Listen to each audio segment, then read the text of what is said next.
Hey, what's up guys? So do you remember recently when I installed all the best laser jammers onto my car and then did a big head-to-head shootout comparing all the top tier jammers?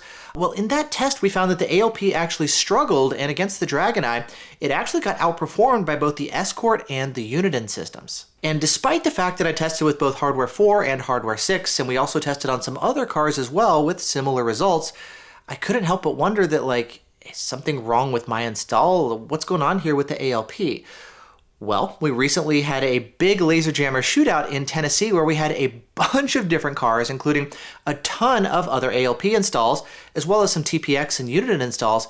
And again, just like in my testing, we found that the ALP was actually getting outperformed by the TPX and the Uniden systems when it comes to jamming the DragonEyes. And it seems like with some of these latest firmware versions of the ALP, we've not only been discovering some bugs and issues, some of which have been leading to people getting tickets, but we've overall been seeing this progressive decline when it comes to the overall jamming performance with the ALP. And so in this video, let's go ahead and take a closer look now here as far as what's going on with these latest versions of the ALP. Now, as far as these latest test results, they're now all available over on the forums. And I'm going to link to that full test for you guys down underneath the like button. And feel free to take a look at all the results from each individual car, as well as all of the follow-up discussion that happens as well. In this video, though, I want to take a step back and kind of go over a higher level perspective as far as the overall trends with what we're seeing with the ALP.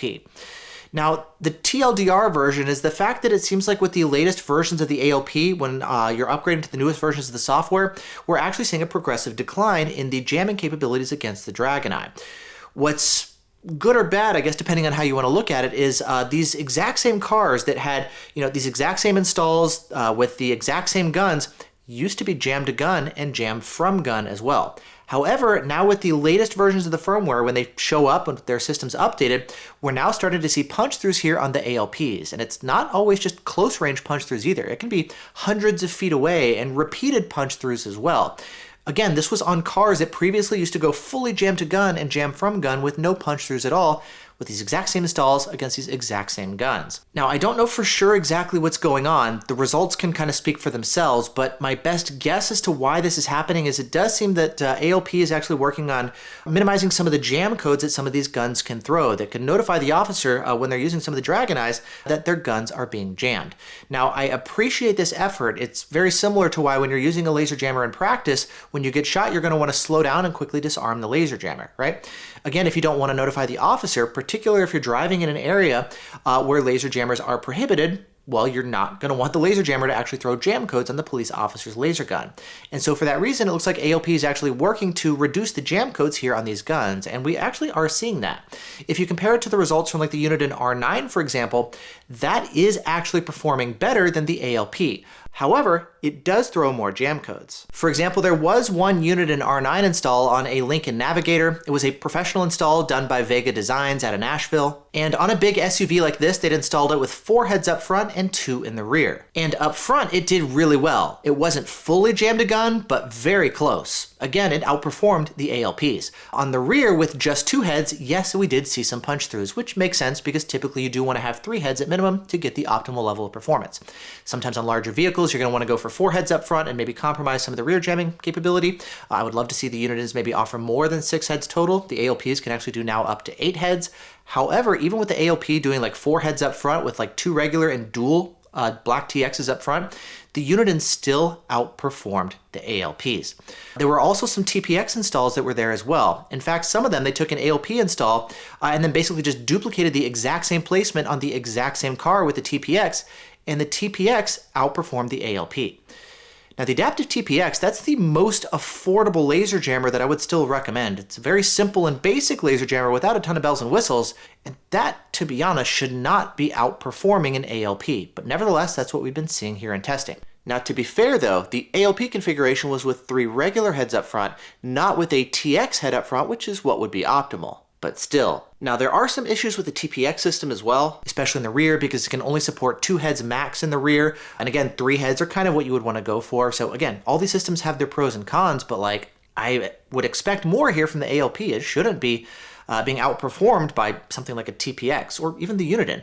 The Uniden's one of the issues that we've been seeing is while the jamming performance consistently across a lot of these tests seems to be pretty good, it does tend to throw more jam codes based on the algorithm that the Uniden engineers have implemented here for their laser jammers. And so with the ALP, there's fewer jam codes that are being thrown, but that's definitely going to be coming at the cost of performance. Now, something I would love to see that I have talked about in previous videos is for them to add the option to give us like, older laser jamming performance like what we had with previous firmware versions, and then an option very similar to what they offer with the stalker guns, where you can give max performance or you can actually maybe optimize for fewer jam codes.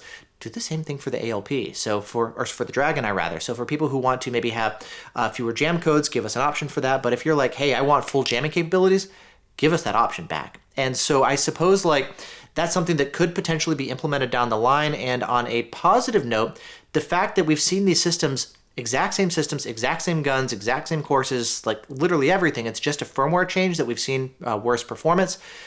It's very possible that ALP could release a future update that could effectively restore the full jamming capabilities and get us back to full jam to gun and jam from gun performance like we've seen before. That's possible. I'm not here to speculate, and I don't have a crystal ball. I don't know what ALP is going to do, right? But at least that would certainly be possible. Now, something else worth noting, it's something that I've seen in multiple tests now, is it's very common between tests. People are sitting on the side of the road trying to play with their head configurations and placement to get better jamming capability. We've also seen situations where people were getting pretty nasty punch throughs and they spent a lot of time troubleshooting. Is it a head failure? Is it a transmitter or receive issue? Is there a cable being pinched? And people actually pulling out replacement heads, brand new heads out of the box and different cables, and doing system swaps on the fly and trying different head configurations, just trying to get good jamming performance.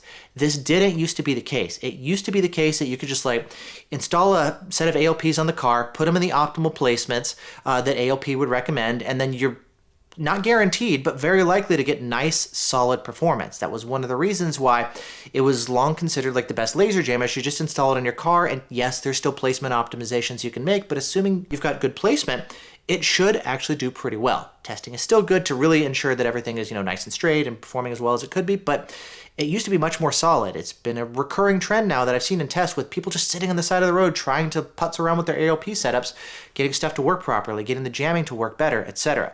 There was also an issue that I'd posted a video about of how with the latest update that was released, 6.1.3, that firmware update effectively disabled stalker jamming, detection and jamming altogether. We would see some stuff to where the LED would change as far as how it behaves, but there's no alert, there's no jamming at all, which is actually what led to a ticket of somebody who actually showed up to our test.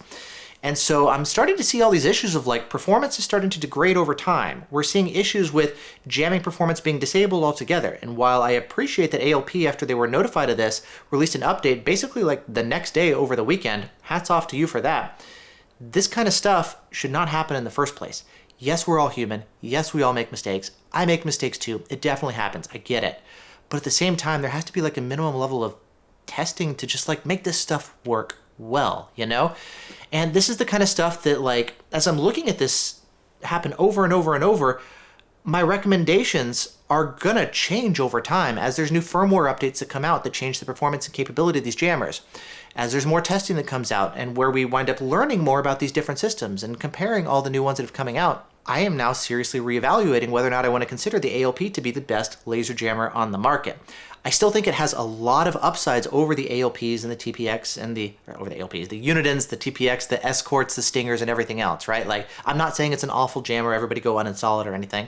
I'm still hopeful for a future firmware update that restores the full jamming capabilities. But in the meantime, I think you deserve to know that there are definitely issues that we've seen consistently time and time again all across the country on many different installs with a whole bunch of different guns, where we're starting to see degraded jamming capability with the latest firmwares here from the ALP.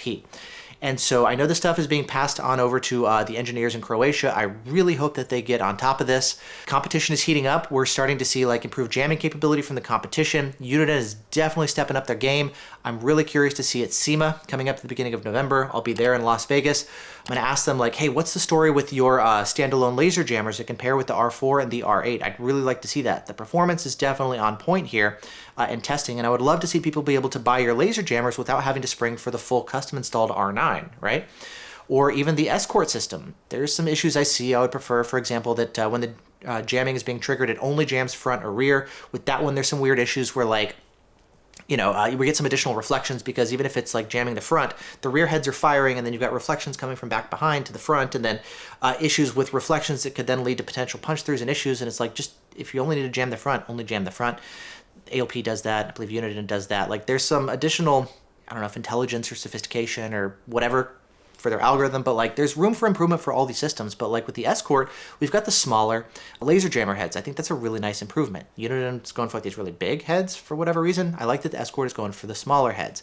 We've got the TPX, which the jamming capability, despite some of the issues they have, if you want a very simple laser jammer, something affordable, that's a viable option as well. And I don't see the case here at the tail end of 2024 where it's like just by default go get the ALP because it's the best and nothing else can compete. We're not there anymore. We're starting to see issues that ALP really needs to address. Could they address it in time? Sure. Will they? I don't know. I don't have a crystal ball. I'm a guy who tests the stuff and shares my results with you guys. I'm not a psychic. I don't have a crystal ball. We're just pass the results on over to the manufacturers. We're like, here's what we're seeing.